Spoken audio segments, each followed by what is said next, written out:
आप सभी को नमस्कार। उम्मीद करता हूँ आप सब बहुत अच्छे से होंगे और तैयारी भी सही दिशा में चल रही होगी। ठीक है, अब इसमें आज जो हम चर्चा करने वाले हैं वो है खाद्यान्न फसलों के बारे में, क्योंकि हमने मृदा के बारे में उनके क्षेत्र को देख लिया था कि किस क्षेत्र विशेष में किस प्रकार की मृदाएं पाई जाती हैं और उस मृदा की क्या खासियत होती है। तो आज हम जो देखने वाले हैं वो है खाद्यान्न फसलें की विशेष मृदा में कौन सी खाद्यान्न फसलें आपको देखने को मिलती हैं। और सबसे पहले हम बात करेंगे ग्रेमनी कुल की फसलों की, और ग्रेमनी कुल की फसलों को ही बोला जाता है खाद्यान्न फसलें। मतलब जो हमारी खाद्यान्न फसलें आती हैं, यदि हम बात करें कि वो किस कुल के अंतर्गत आती हैं तो वो ग्रेमनी कुल के अंतर्गत आती हैं, या आप घास कुल बोल लीजिए, घास कुल या ग्रेमनी कुल के अंतर्गत हमारी खाद्यान्न फसलें आती हैं। ये बेसिक सा प्रश्न है, ये आपको पता होना चाहिए। ठीक है, तो खाद्यान्न हो गया, खाद्यान्न का मतलब ऐसी फसलें जो घास कुल या ग्रेमनी कुल के अंतर्गत आती हों और साथ ही साथ उनको दाने के लिए उगाया जाता हो। उनका जो उद्देश्य है कि उनसे हमें दाने प्राप्त करने हैं, दाने के लिए उगाया जाता हो, तो ऐसी फसलों को हम खाद्यान्न फसलों के रूप में रखते हैं। खाद्यान्न फसलों का जो वर्गीकरण है 3 प्रकार से किया जाता है। खाद्यान्न फसलों का जो वर्गीकरण है मुख्य रूप से 3 प्रकार से किया जाता है। कौन कौन सा? पहला जो आपका आता है वो है प्रमुख खाद्यान्न फसल, प्रमुख खाद्यान्न फसल। दूसरा यदि हम बात करें तो आपका आता है मोटे खाद्यान्न, मोटे खाद्यान्न। और तीसरा जो आपका आता है वो है लघु खाद्यान्न, लघु खाद्यान्न। ये 3 हमें पता होना चाहिए, प्रमुख खाद्यान्न फसल, मोटे खाद्यान्न और लघु खाद्यान्न। अभी इनके में बहुत सारे प्रकार हैं, इन तीनों में भी बहुत सारे प्रकार हैं। जैसे यदि हम बात करें प्रमुख खाद्यान्न फसल की तो इसमें आपका आ जाएगा गेहूं, धान। ठीक है, गेहूं और धान प्रमुख खाद्यान्न फसल है, ये पहली कैटेगरी के अंतर्गत आएगा। इसमें आप जौ को भी रख सकते हैं। दूसरी जब बात आती है मोटे खाद्यान्न, मोटे अनाज की बात आती है तो मक्का इसमें आ जाता है। मक्का, ज्वार हो गया, बाजरा हो गया। तो मक्का, ज्वार, बाजरा जो है ये मोटे खाद्यान्नों के अंतर्गत आता है। और इसके बाद हम बात करते हैं लघु खाद्यान्नों की, तो लघु खाद्यान्नों के अंतर्गत रागी आपका आ गया, कोंदो आपका आ गया, रागी हो गया, कोदो हो गया, सांवा हो गया। तो ये कुछ हैं जो आपके लघु खाद्यान्न के अंतर्गत आते हैं। तो ये वर्गीकरण है फसलों का, ये आपको पता होना चाहिए। अब बात यदि हम करें कि प्रमुख खाद्यान्न, क्योंकि खाद्यान्न फसलों की हम बात कर रहे हैं, तो प्रमुख खाद्यान्न फसलों के उत्पादन करने वाले राष्ट्र कौन कौन से हैं, तो आपको बता दें सबसे ज़्यादा जो खाद्यान्न का उत्पादन किया जाता है वो चीन में किया जाता है। पहले स्थान पर चीन है, खाद्यान्न फसलों का सबसे ज़्यादा उत्पादन चीन में, दूसरे स्थान पर यूएसए और तीसरे स्थान पे आपका भारत या इंडिया आता है। ठीक है, तो चीन, यूएसए और भारत ये 3 राष्ट्र हैं तो जो सबसे ज़्यादा खाद्यान्न फसलों का उत्पादन करते हैं। यदि हम भारत में बात करें कि भारत के कौन कौन से राज्य हैं जहाँ पे सबसे ज़्यादा खाद्यान्न फसलें उगाई जाती हैं, 3 राज्य कौन कौन से हैं, तो सबसे पहले आएगा उत्तर प्रदेश, फिर आएगा मध्य प्रदेश, फिर आएगा पंजाब। उत्तर प्रदेश, मध्य प्रदेश और पंजाब। मध्य प्रदेश और पंजाब लगातार बदलते रहते हैं क्योंकि 1 मिलियन टन का अंतर है। 32 मिलियन टन लगभग खाद्यान्न का उत्पादन ये आपको देखने को मिलता है मध्य प्रदेश से, और 31.5 मिलियन टन आपको देखने को मिलता है पंजाब से। तो ये 2 क्रम हैं, मध्य प्रदेश और पंजाब, ये बदलते रहते हैं। तो आपको पहला याद रहना चाहिए, क्योंकि इस तरह के जो भी प्रश्न बनते हैं उसमें पहले के बारे में बात होती है कि पहला राज्य कौन सा है। तो पहला राज्य आपको पता होना चाहिए उत्तर प्रदेश है, क्योंकि उत्तर प्रदेश का अंतर बहुत ज़्यादा है, क्योंकि उत्तर प्रदेश में जो उत्पादन है लगभग 54.6 मिलियन टन है। तो ये इतनी जल्दी बदलने वाला नहीं है। तो उत्तर प्रदेश पहले स्थान पे आपको याद रखना है। बाकी के 2 जो अंतराल हैं वो बहुत कम है, इसलिए वो बहुत जल्द बदलते रहते हैं। ठीक है, तो ये आपको पता होना चाहिए। और यदि हम बात करें, आप इतिहास पढ़ चुके हैं कि खाद्यान्नों की जो कृषि थी, खाद्यान्नों की जो कृषि थी वो सबसे पहले कब प्रारंभ हुई थी, तो आपको बता दें खाद्यान्नों की जो कृषि थी सर्वप्रथम नवपाषाण काल में प्रारंभ हुई थी, ये आपको पता होगा। ठीक है, अब हम बात करने वाले हैं चावल के बारे में। चावल के बारे में यदि हम देखें तो सबसे ज़्यादा जो चावल का उत्पादन होता है नवीनतम आंकड़ों के अनुसार वो पश्चिम बंगाल में होता है। 15.57 मिलियन टन। ये आपको डिजिट ना भी याद रहे तो भी कोई दिक्कत नहीं, आपको राज्य याद होना चाहिए क्योंकि आप यूपीएससी की तैयारी कर रहे हैं, राज्य विशेष की तैयारी कर रहे हैं। दूसरे स्थान पे उत्तर प्रदेश, तीसरे स्थान पर पंजाब। यदि हम क्षेत्रफल की दृष्टि से बात करते हैं कि सबसे ज़्यादा चावल किस राज्य में बोया जाता है, तो सबसे ज़्यादा क्षेत्रफल की दृष्टि से जो चावल है वो आपको उत्तर प्रदेश, पंजाब और छत्तीसगढ़।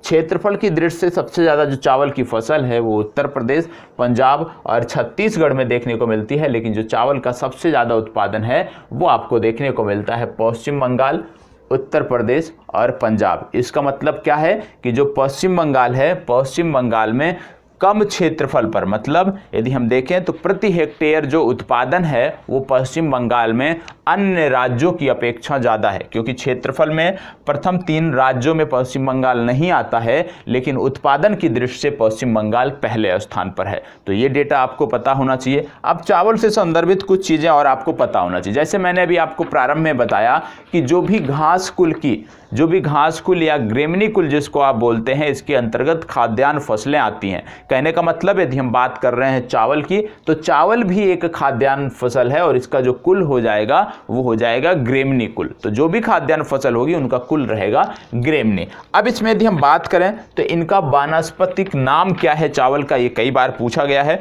तो इनका नाम है ओराइजा सेटाइवा। ओराइजा सेटाइवा, ठीक है, ये इनका नाम है ओराइजा सेटाइवा। ये नाम आपको पता होना चाहिए, वानस्पतिक नाम है। उत्पत्ति की यदि हम बात करें कि इसकी उत्पत्ति कहाँ पे हुई थी, तो दक्षिण पूर्व एशिया में इसकी उत्पत्ति बताई जाती है। मतलब चावल की जो उत्पत्ति हुई थी वो दक्षिण पूर्व एशिया से हुई थी, ये आपको पता होना चाहिए, ठीक है। चावल की उत्पत्ति दक्षिण पूर्व एशिया से हुई थी। इसके बाद यदि हम बात करें कि चावल किस प्रकार की जलवायु में उगाया जाता है, तो उष्णकटिबंधीय जलवायु इनके लिए चाहिए। उष्णकटिबंधीय जलवायु में ये उगाया जाता है, बेहतर फसल होता है। औसत तापमान की यदि हम बात करें तो औसत तापमान इनका 24 डिग्री सेंटीग्रेड होना चाहिए, ठीक है।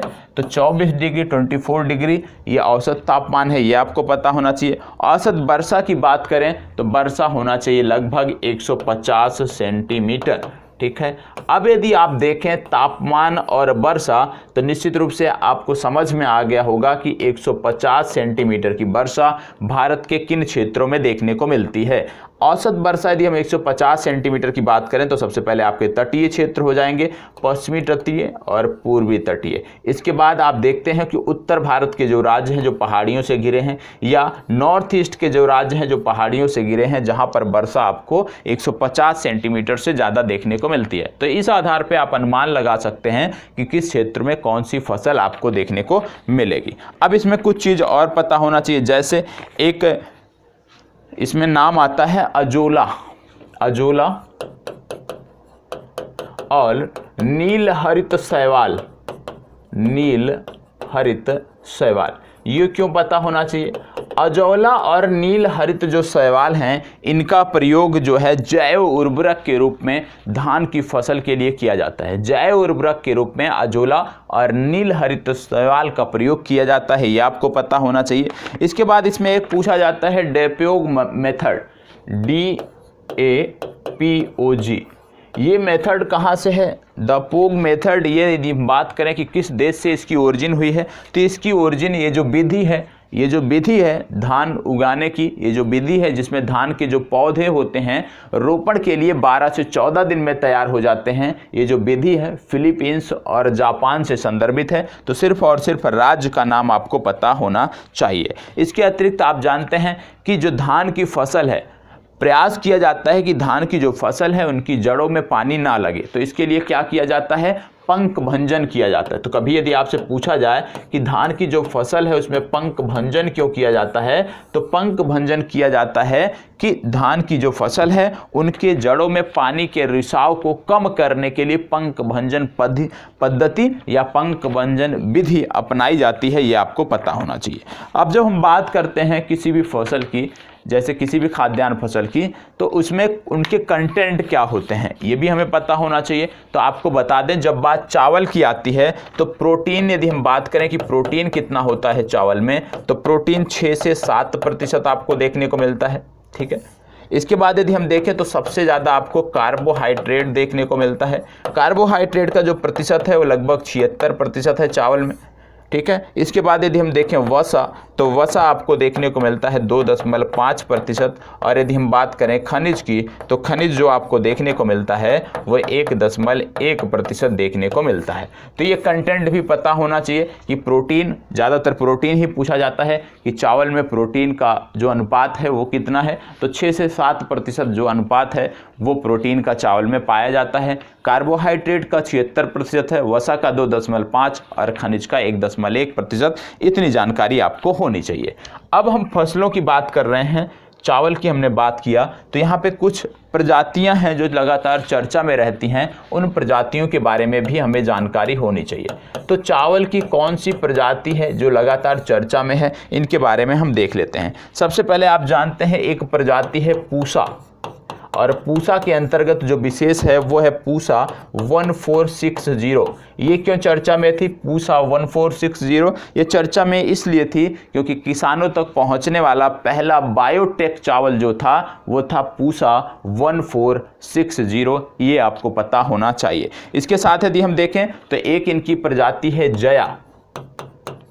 जया क्यों चर्चा में थी, क्यों महत्वपूर्ण है? जया इसलिए महत्वपूर्ण है क्योंकि कृषि निर्देशालय द्वारा विकसित धान की पहली बौनी प्रजाति है। कृषि निर्देशालय द्वारा विकसित धान की पहली बौनी प्रजाति है जया, ये आपको पता होना चाहिए। लूनीसिरी की यदि हम बात करें, लूनीसिरी की यदि हम बात करें तो इसके बारे में भी पता होना चाहिए। लूनीसिरी संबंध में ये पता होना चाहिए कि जो हमारा केंद्रीय धान अनुसंधान संस्थान है, केंद्रीय धान अनुसंधान संस्थान, एक प्रश्न यहाँ से भी बन सकता है कि केंद्रीय धान अनुसंधान संस्थान कहाँ पे है, तो कटक में है, उड़ीसा में, ये आपको पता होना चाहिए। और इसके द्वारा जो धान की अधिक उत्पादन देने वाली किस्म है वो है लूनीसिरी। तो लूनीसिरी, जया, पूसा 1460 आपको पता होना चाहिए। अब कुछ चीज़ें और हैं जो आपको पता होना चाहिए, जैसे इनमें आता है शुष्क सम्राट, एक इनकी प्रजाति है शुष्क सम्राट, ये आपको याद रखना है। शुष्क सम्राट के बाद बरानी द्वीप, बरानी द्वीप आपको याद रखना है। बरानी द्वीप के बाद माही सुगंधा, माही सुगंधा आपको याद रखना है। तो ये कुछ प्रजातियां हैं जो आपको चावल के संदर्भ में याद रखनी है, धान के संदर्भ में याद रखनी है। ठीक है, अब इसमें एक रोग लगता है जिसको बोलते हैं खैरा रोग, खैरा रोग।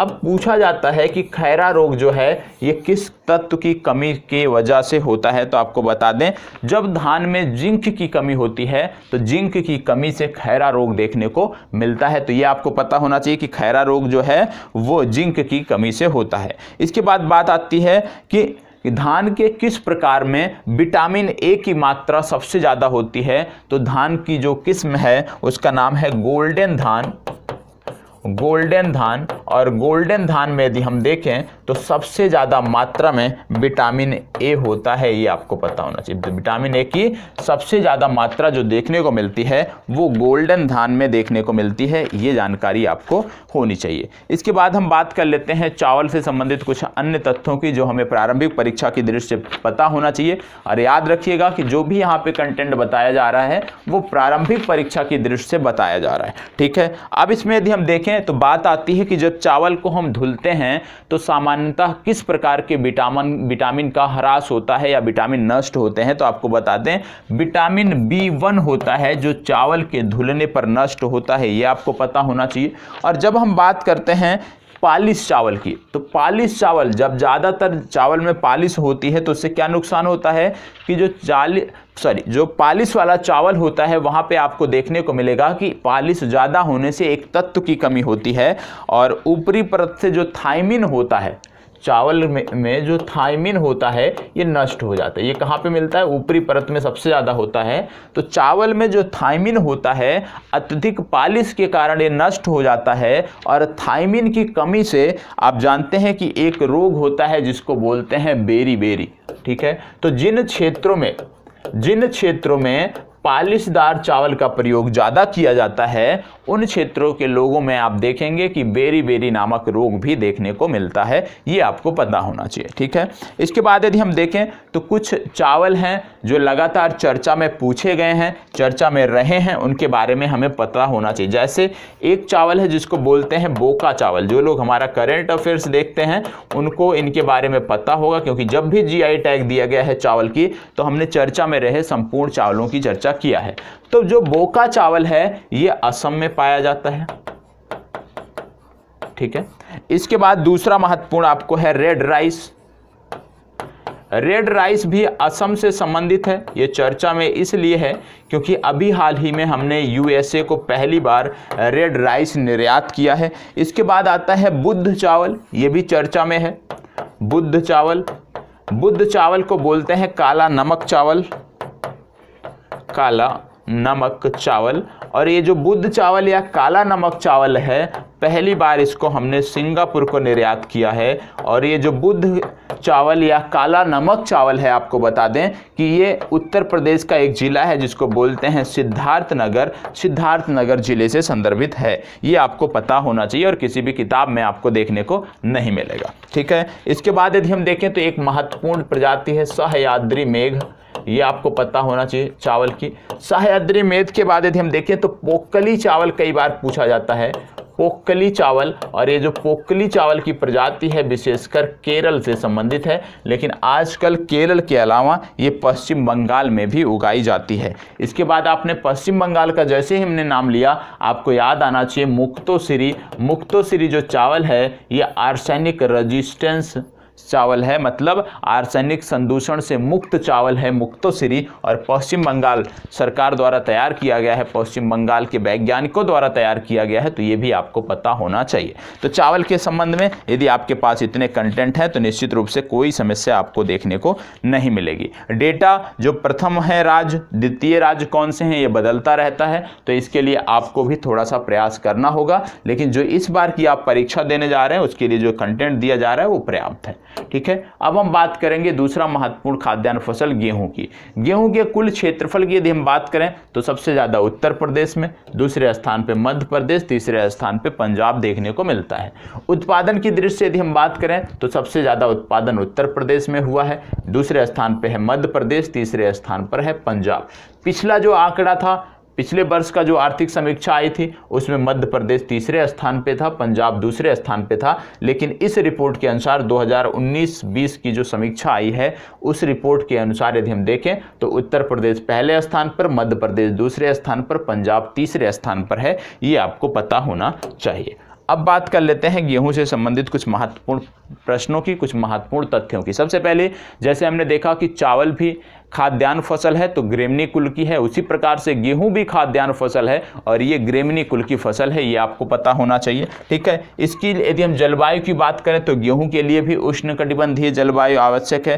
तापमान की यदि हम बात करें तो तापमान 10 से 25 डिग्री सेल्सियस तापमान आवश्यक होता है गेहूं की फसल के लिए, मतलब तापमान कम चाहिए। औसत वर्षा की यदि हम बात करें तो औसत वर्षा गेहूं के लिए 80 सेंटीमीटर आवश्यक होती है। तो ये हो गई वर्षा की कंडीशन, तापमान की कंडीशन। ठीक है, इसके बाद गेहूं की कुछ प्रजातियां हैं जो हमें पता होना चाहिए, जो लगातार चर्चा में हैं। जैसे सोनारा 64, एक इनकी प्रजाति है सोनारा 64, ये आपको पता होना चाहिए। सोनारा 64 के बाद आपको याद आना है ट्रिटिकेल।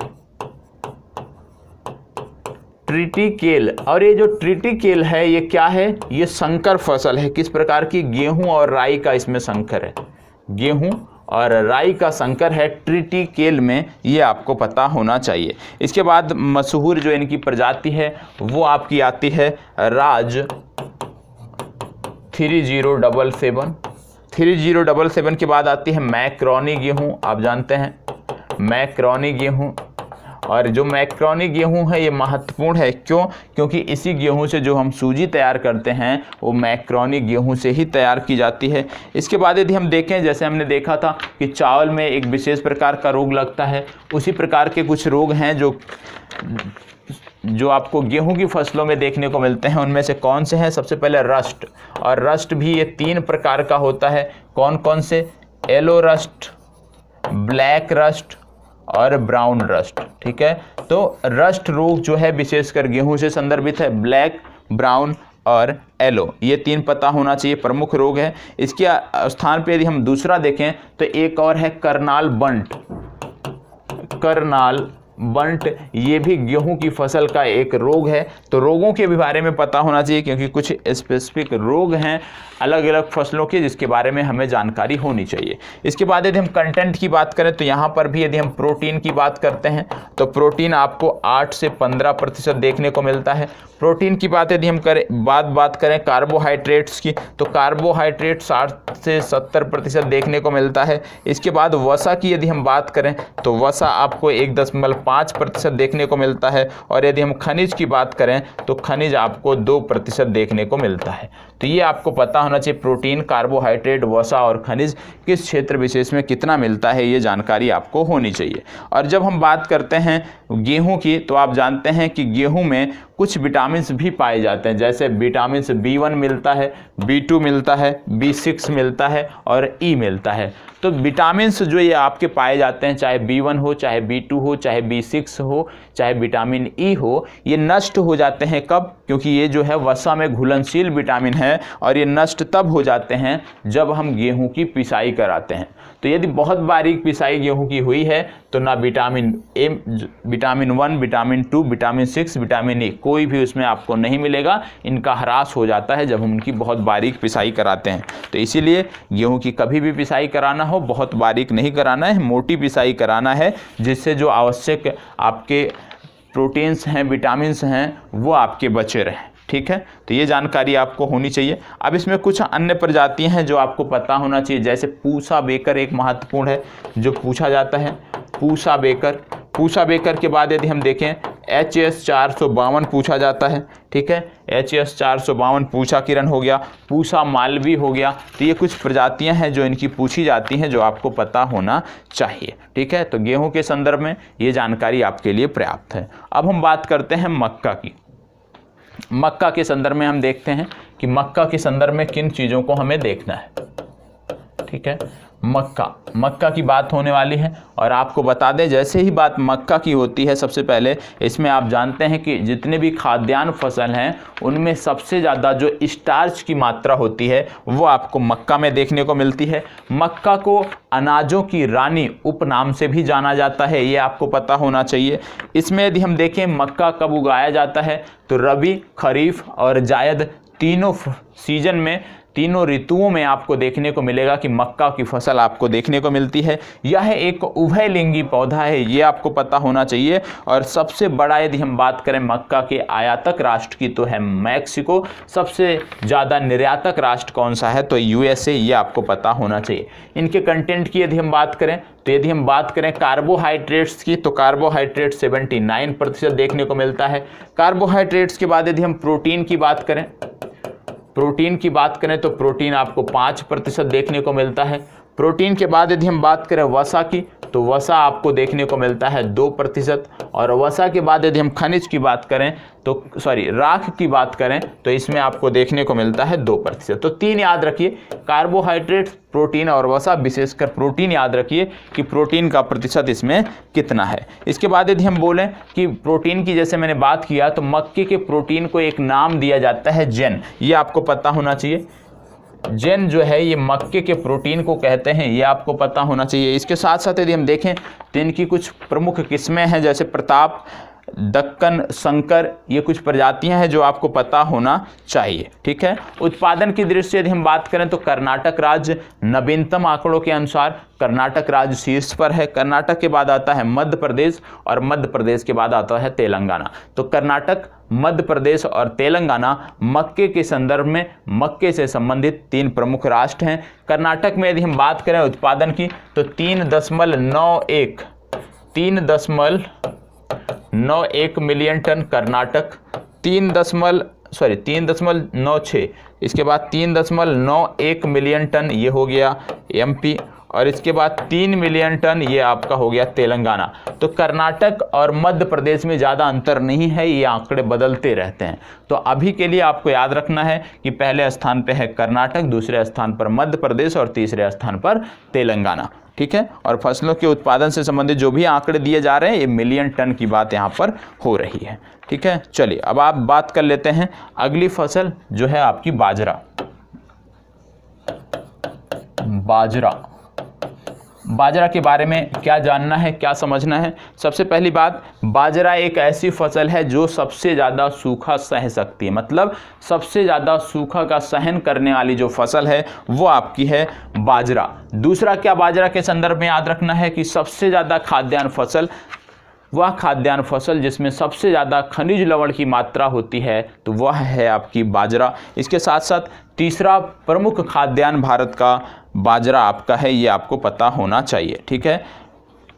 पहले स्थान पे यदि हम बात करें कौन सा है, तो पहले स्थान पे आपका धान है, ये आपको पता होना चाहिए। तीसरे स्थान पे आपका है बाजरा, ठीक है। इनकी कुछ किस्में हैं जो आपको पता होना चाहिए, जैसे इनकी किस्म है GHB 577, इसके बाद आपका आता है RHB 127। ये कुछ प्रमुख किस्में हैं जो आपको पता होना चाहिए। उत्पादक राष्ट्र की यदि हम बात करें बाजरे के संदर्भ में, तो सबसे पहले सबसे ज़्यादा उत्पादन भारत में, भारत के बाद आता है नाइजर के बाद आता है सूडान, ठीक है। ये 3 प्रमुख उत्पादक राष्ट्र हैं वैश्विक स्तर पे। राज्यों की यदि हम बात करें तो सबसे ज़्यादा उत्पादन राजस्थान पे होता है, लगभग 41.09%। उत्तर प्रदेश में यदि हम बात करें 19.66% उत्पादन होता है बाजरे का, ठीक है।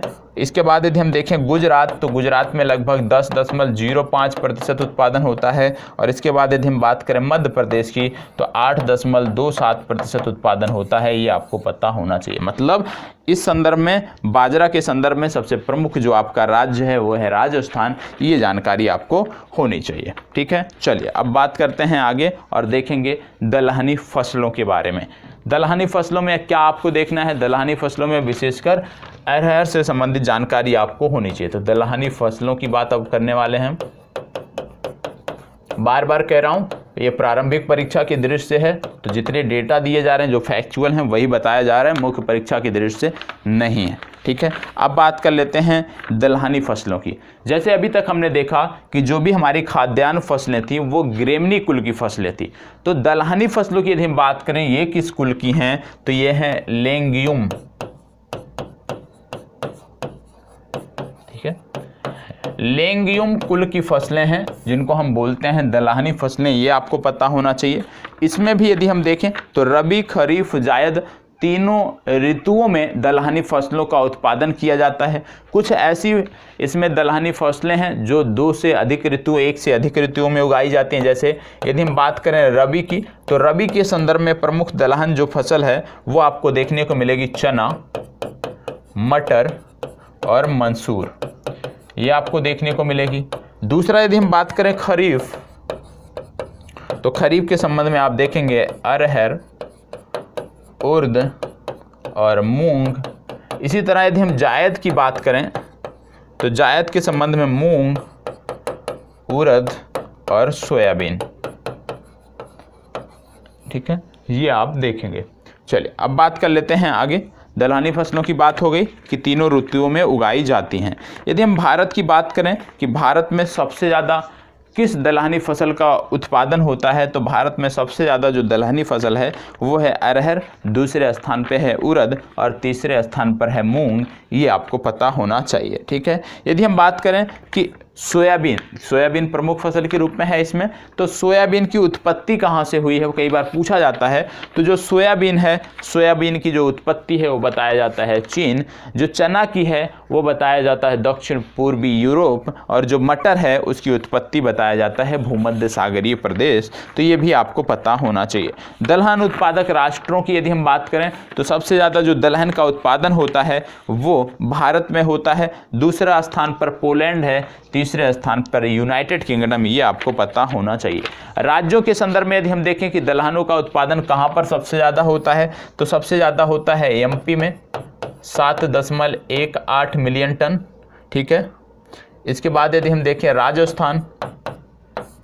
राजस्थान में यदि हम देखें तो 3.68, और यदि हम उत्तर प्रदेश की बात करते हैं तो 2.40, ये आपको पता होना चाहिए। मतलब दलहन का सबसे ज़्यादा उत्पादक जो राज्य है, उत्पादन जहाँ पे सबसे ज़्यादा होता है वो आपका है मध्य प्रदेश, दूसरे स्थान पे राजस्थान, तीसरे स्थान पे उत्तर प्रदेश। अब इसी में कुछ अलग अलग डेटा हैं, जैसे यदि हम बात करें अरहर का सबसे ज़्यादा उत्पादन कहाँ पे होता है, तो आपको याद रखना है कर्नाटक, दूसरे स्थान पे आपका आ जाता है महाराष्ट्र, ठीक है, तीसरे स्थान पे आ जाता है मध्य प्रदेश।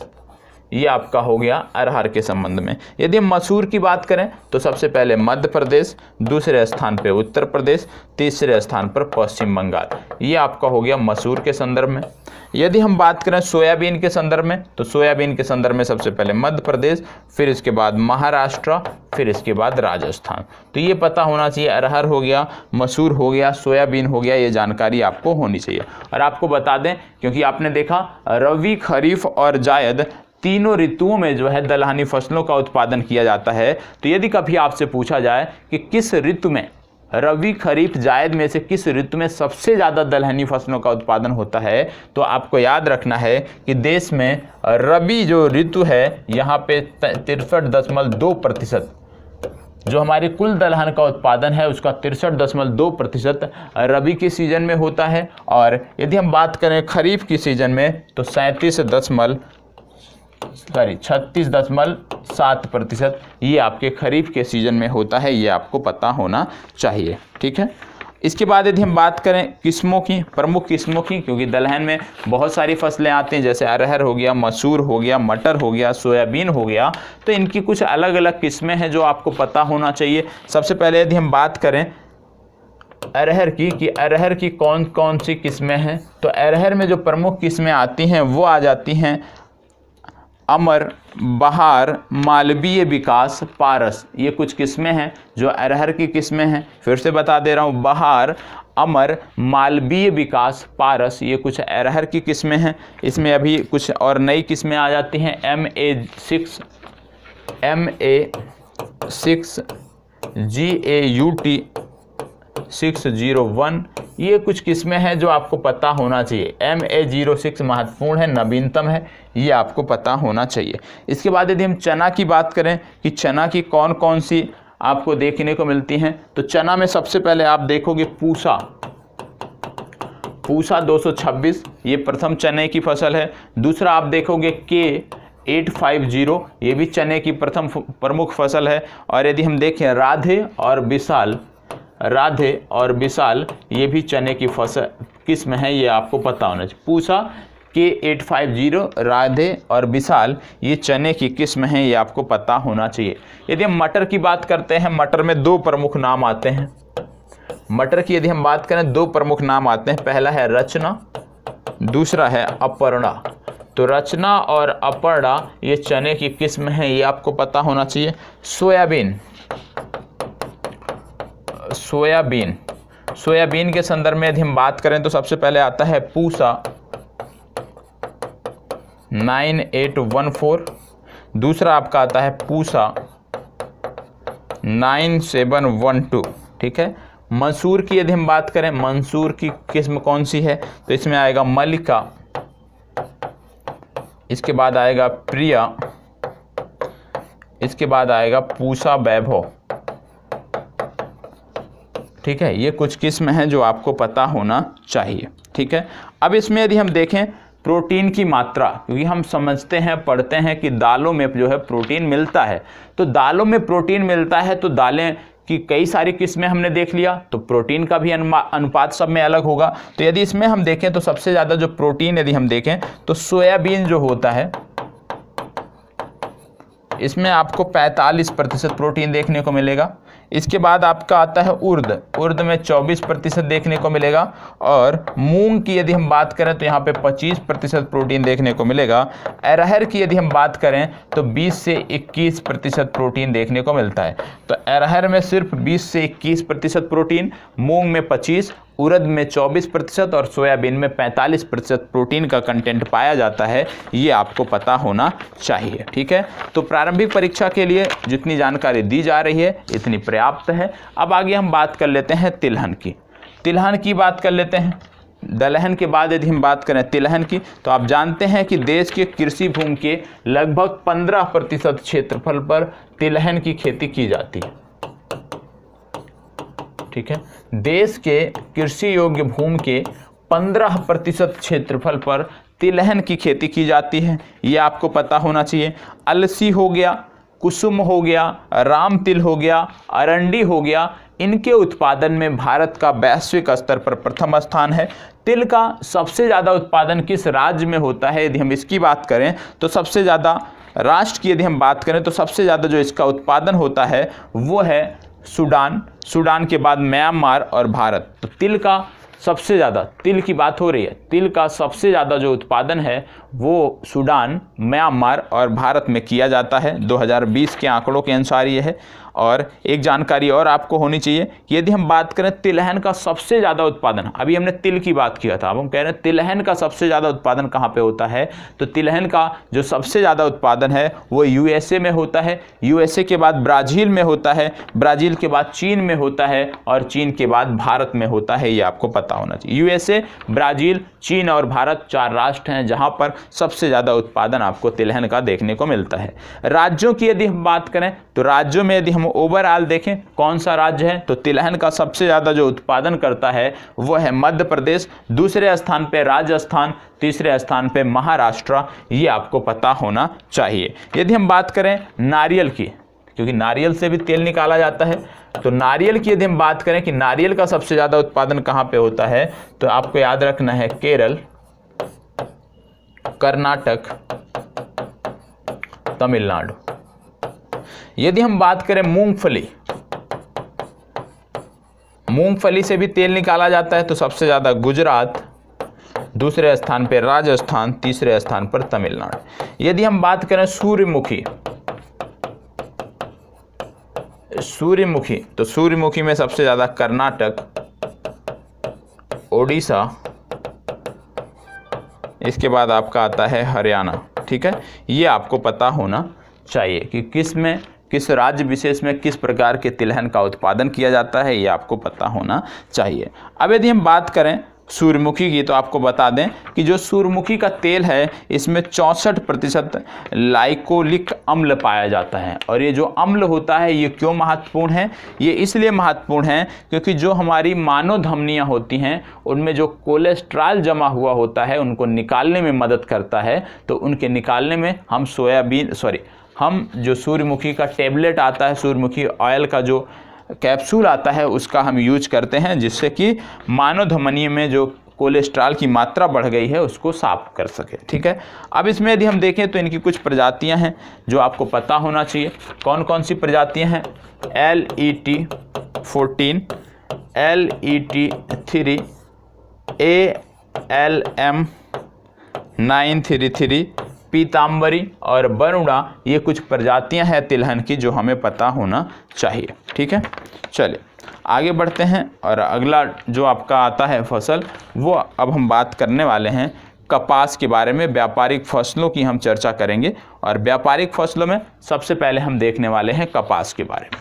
कपास के बारे में आप जानते हैं कि सबसे पहले व्यापारिक फसलों में यदि हम देखें तो कपास आपका आ जाएगा प्रमुख, आपका जूट आ जाएगा, आपका गन्ना आ जाएगा, गन्ना के बाद चाय आपका आ जाएगा, कॉफ़ी आपका आ जाएगा, मसाले आपके आ जाएंगे, ठीक है। ये कुछ व्यापारिक फसलों के अंतर्गत आपके आ जाएंगे। तो सबसे पहले हम बात करने वाले हैं कपास की। कपास की चर्चा हम सबसे पहले करने वाले हैं और कपास के संदर्भ में आपको बता दें कि इसके लिए जो जलवायु की आवश्यकता होती है वो है समशीतोष्ण जलवायु। कपास के लिए समशीतोष्ण जलवायु की आवश्यकता होती है। तापमान की यदि हम बात करें तो 21 से 27 डिग्री सेंटीग्रेड तापमान की आवश्यकता होती है, औसत तापमान की आवश्यकता होती है। वर्षा की यदि हम बात करें तो 60 सेंटीमीटर से एबव वर्षा होनी चाहिए, ठीक है, 60 सेंटीमीटर से अधिक वर्षा इसके लिए उपयोगी है। इसके बाद यदि हम बात करें मृदा, तो आप जानते हैं कपास का जो क्षेत्र है वो महाराष्ट्र प्रमुख, गुजरात आता है, मतलब क्या है, काली मिट्टी का क्षेत्र है। तो काली मिट्टी और जलोढ़ मृदा में कपास का उत्पादन किया जाता है, लेकिन सबसे उपयुक्त मृदा की बात करें तो आपकी काली मृदा देखने को मिलती है। अब बात आती है जो कपास होता है इसमें रुई कितने मात्रा में होती है, तो 24 से 43% जो रुई है वो कपास से पाई जाती है। मतलब कपास का जो फल होता है, जो पुष्प होता है, उसमें रुई की जो मात्रा होती है कॉटन की, वो 24 से 43% ही होता है, ये आपको पता होना चाहिए। यदि हम बात करें कपास के शीर्ष उत्पादक राज्य कौन से हैं, तो कपास के शीर्ष उत्पादक राज्यों में चीन प्रथम स्थान पे है, भारत दूसरे स्थान पे है और यूएसए तीसरे स्थान पे है। इसके बाद राज्यों की यदि हम बात करें तो सबसे ज़्यादा गुजरात में उत्पादन होता है, गुजरात के बाद महाराष्ट्र और महाराष्ट्र के बाद तेलंगाना, ये आपको पता होना चाहिए। इनकी कुछ किस्में हैं, जैसे प्रताप कॉफ़ी 1, NH55, इसके बाद महालक्ष्मी, इसके बाद जयलक्ष्मी, ठीक है। प्रताप कॉफ़ी, NH55, महालक्ष्मी और जयलक्ष्मी, ये कुछ किस्में हैं कपास की जो हमें पता होना चाहिए, ठीक है। इसके बाद हम बात करते हैं जूट की, तो आइए चलिए जूट की चर्चा देखते हैं। अब हम बात करने वाले हैं जूट की, और जूट के अंतर्गत सबसे पहले हमने अभी तक 2 कुल देखा था, एक खाद्यान्न फसलों का कुल देखा था और एक हमने व्यापारिक फसलों का कुल देखा था।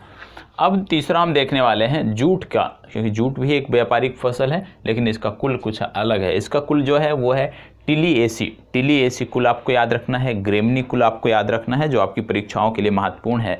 तो सबसे पहले जूट टिलिएसी कुल का एक आप कह सकते हैं फसल है, और विशेषकर इसकी जो ओरिजिन थी वो माना जाता है अफ्रीका और भारत।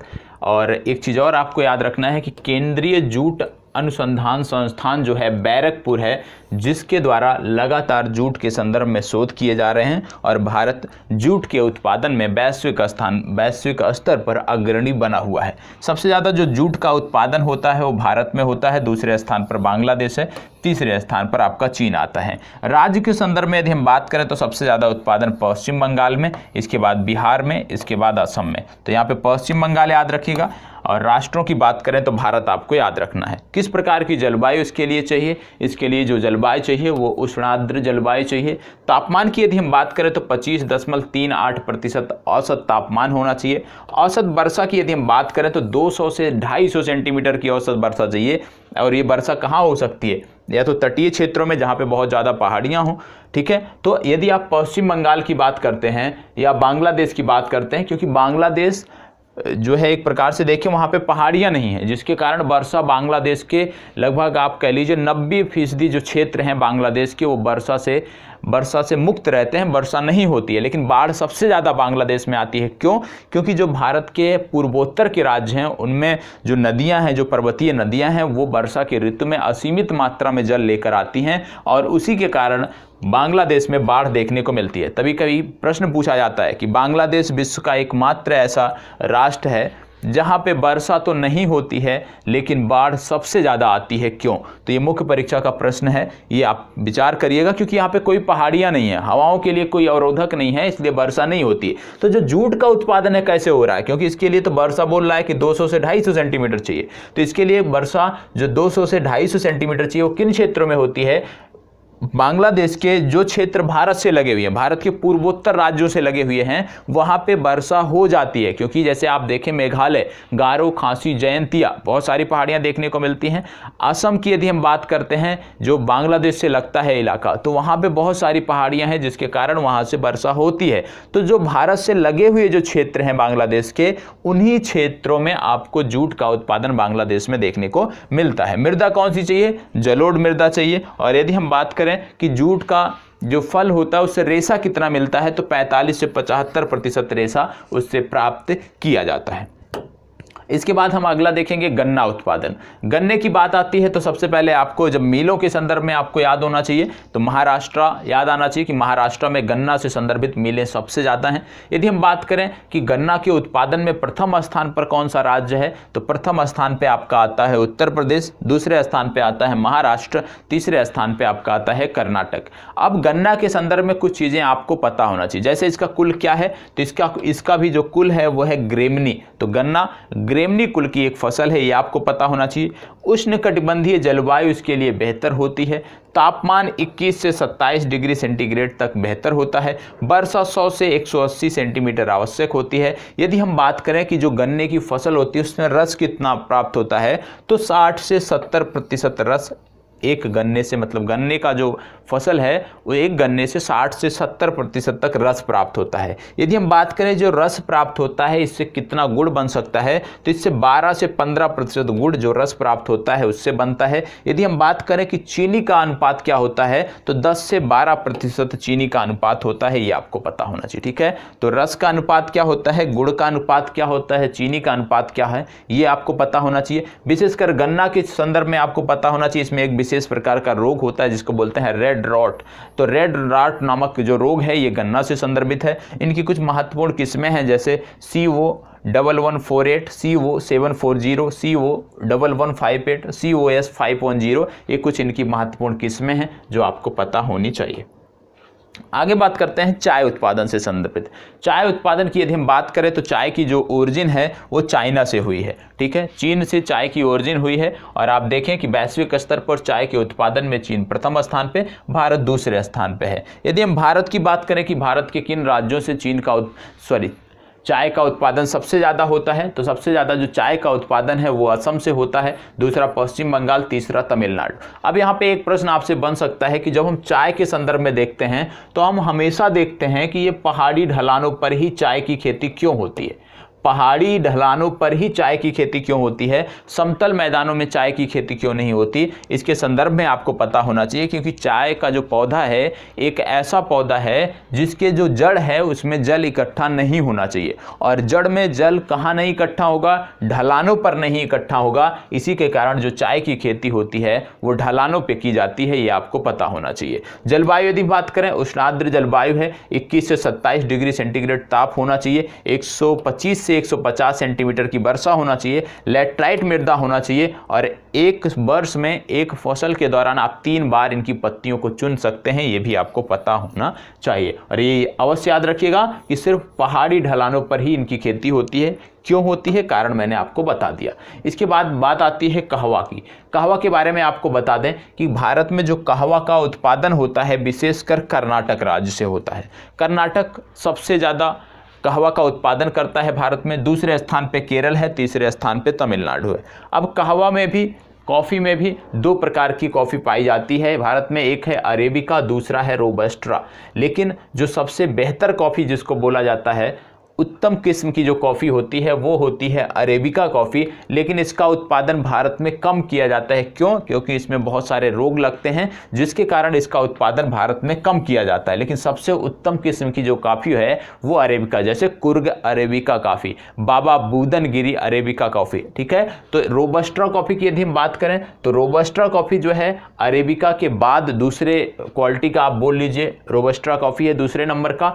ये आसानी से इसको उत्पादन किया जाता है, रोग इसमें कम लगता है, जिससे भारत में सबसे ज़्यादा क्षेत्रफल पर जो कॉफ़ी उगाई जाती है वो आपकी है रोबस्टा कॉफ़ी, ये आपको पता होना चाहिए। और कॉफ़ी के संदर्भ में जैसे बाबा बूदनगिरी, कुर्ग अरेबिका कॉफ़ी, तो इस तरह की जो कॉफ़ियाँ हैं, ठीक है, रोबस्टा कॉफ़ी, तो इनके बारे में मैं आपको करंट अफेयर्स में बताऊंगा क्योंकि इनमें से बहुत सारी कॉफ़ियां हैं जिनको जीआई टैग मिला है। तो जीआई टैग मिला है तो करंट का विषय हो गया है, तो करंट में इनकी चर्चा की जाएगी। तो आज की जो चर्चा थी वो यहीं पे समाप्त होती है। 2 चीज़ और बचे हैं, क्या बचा हुआ है उसको भी यहीं पे समाप्त कर लेते हैं। पहला आपसे पूछा जाता है कि फल उत्पादन में कौन सा राज्य प्रथम पे है और सब्जी उत्पादन में कौन सा राज्य प्रथम पे है। फल उत्पादन में आंध्र प्रदेश आपका नंबर 1 है। सब्जी उत्पादन में आपका वेस्ट बंगाल, पश्चिम बंगाल नंबर 1 है और इसने अभी हाल ही में उत्तर प्रदेश को पीछे छोड़ा है। तो सब्जी हो गया, फल हो गया, खाद्यान्न फसलें हमने देख लिया, व्यापारिक फसलें हमने देख लिया। तो फसलों से संबंधित जो फैक्ट थे वो आपके समाप्त होते हैं।